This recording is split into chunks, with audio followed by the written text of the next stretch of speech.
Botan Sharif works for the planning ministry in Iraq's Kurdish region.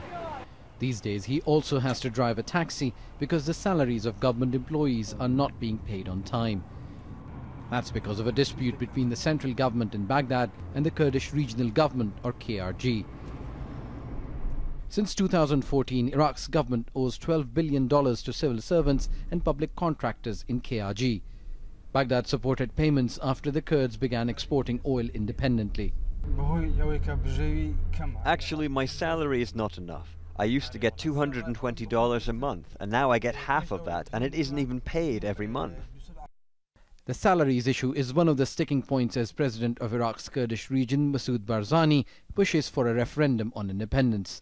His critics argue this is not the right time because of internal political divisions, an ineffective parliament and a struggling economy.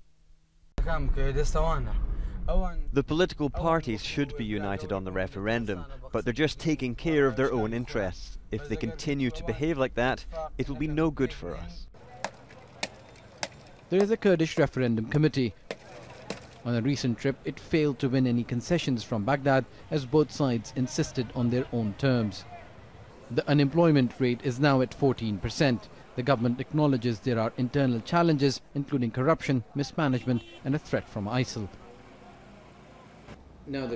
But the Kurdish ruling alliance insists there will never be a perfect moment to have an independent state.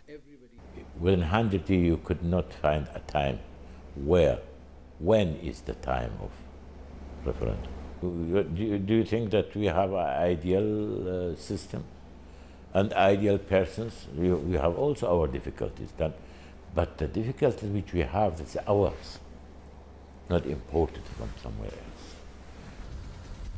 The US government and neighboring Iran and Turkey agree with Baghdad in opposing the referendum. The US fears that an open division between the Iraqis and the Kurds might hamper its efforts against ISIL. While Turkey and Iran are concerned that an independent Kurdish state on their borders would embolden Kurdish groups on their soil. Almost every Kurd believes in an independent Kurdistan, but some feel that this is not the right time. Others say after prolonged battles with ISIL, Iraqi forces would not want a confrontation with the Kurdish Peshmerga. But what's clear are the emerging divisions. With ISIL nearly defeated, there is no longer the common enemy which unites diverging interests. Osama Bin Javaid, Al Jazeera, Erbil, northern Iraq.